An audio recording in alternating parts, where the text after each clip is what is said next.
বিরতিতে যাওয়ার আগে আপনাদেরকে বলেছিলাম রানাঘাট দক্ষিণের একটি ছবি দেখাবো। উঠে আসছে ভাঙচুরের অভিযোগ সামনে উঠে আসছে। গতকাল রাতে আগ্নেয়াস্ত্র দেখিয়ে সেখানে রীতিমতো ভাঙচুরের অভিযোগ সামনে উঠে আসছে এবং শুধু ভাঙচুর নয়, হুমকিরও অভিযোগ সামনে উঠে আসছে রানাঘাট দক্ষিণের দেবগ্রাম পঞ্চায়েত প্রধানের এবং সরাসরি অভিযোগ তৃণমূলের বিরুদ্ধে। আক্রান্ত হয়েছেন একজন বিজেপি কর্মী। সেই আক্রান্ত বিজেপি কর্মী কি বলছেন শোনাবো আপনাদের। রাত্রেবেলায় এবার রাত 9:30 তখন বাজে, তো এসে বলছে লেলিনকে। আমি বলছি আমি লেলিন।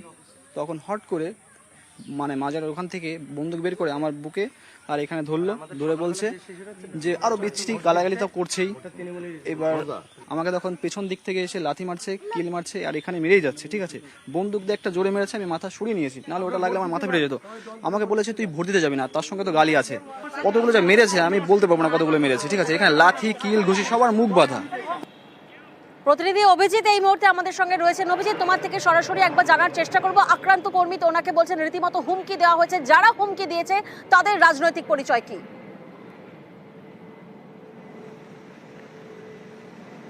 প্রিয়াঙ্কা, যেটা দেখা যাচ্ছে যে এই রানাঘাট দক্ষিণ বিধানসভার উপনির্বাচনকে কেন্দ্র করে বিভিন্ন জায়গা থেকে অশান্তির খবর আসছে এবং মূলত গাংনাপুর এলাকা দেবগ্রামে সেখানে পঞ্চায়েত প্রধানের বাড়ি ভাঙচুর এবং তিনি বিজেপির পঞ্চায়েত প্রধান এবং পাশাপাশি বিভিন্ন গ্রাম, ঘোলা গ্রাম থেকে শুরু করে দেবগ্রামের বিভিন্ন এলাকায় সেখানে সরাসরি অভিযোগ উঠছে তৃণমূল কংগ্রেস আশ্রিত দুষ্কৃতীদের বিরুদ্ধে এবং তৃণমূল কংগ্রেস আশ্রিত দুষ্কৃতীদের বিরুদ্ধেই অভিযোগ তুলছেন সেখানকার বিজেপি কর্মী সমর্থকরা যে গতকাল রাতে 30 থেকে 40টা বাইক নিয়ে, বাইক বাহিনী যারা বহিরাগত, যারা এলাকার মানুষ নন, সেই সমস্ত যুবকরা রীতিমতন হাতে আগ্নেয়াস্ত্র বন্দুক নিয়ে সেখানকার বেশ কয়েকজন মানুষকে তারা হুমকি দিয়েছে যাতে আজকে কেউ ভোট না দেয়, ভোট দিলে দেহ পড়ে থাকবে রাস্তায়, এইভাবে হুমকি দেওয়া হয়েছে।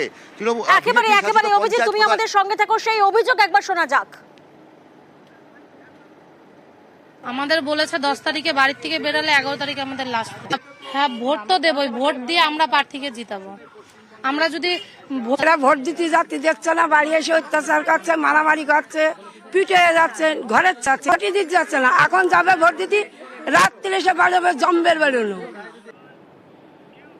রাতে গ্রামে ঢুকে আগ্নেয়াস্ত্র দেখিয়ে হুমকির অভিযোগ দেবগ্রাম পঞ্চায়েত প্রধানের বাড়িতে। তিনি কি বলছেন শোনাবো আপনাদের। আমার বাড়িতে 42 জন লোক আসে আর আজকে 3 দিন ধরে হুমকি দিচ্ছে আমার এই পাড়ার জনগণে। সবাই মিলে ওরা যাচ্ছে তাই বলছে আজকে এমন, আর আমি যদি বেরোই আজকে আমার বাড়ির থেকে তাহলে আমার কালকে মার্ডার করবে, পরশুদিন মার্ডার করবে। আর আমার ওই ছেলেটাকে, এই ভাই আমার বেলা ওকে মেশিন ঠেকাই ওকে মারেছে। ঠিক আছে অভিজিৎ, আমরা শুনলাম বিজেপির পঞ্চায়েত সদস্য থেকে শুরু করে স্থানীয়রা এবং আক্রান্তরা প্রত্যেকেই বলছেন হুমকি দেওয়া হয়েছে যদি ভোট দেওয়া হয় 10 তারিখ। আজকের ছবিটা ঠিক কি?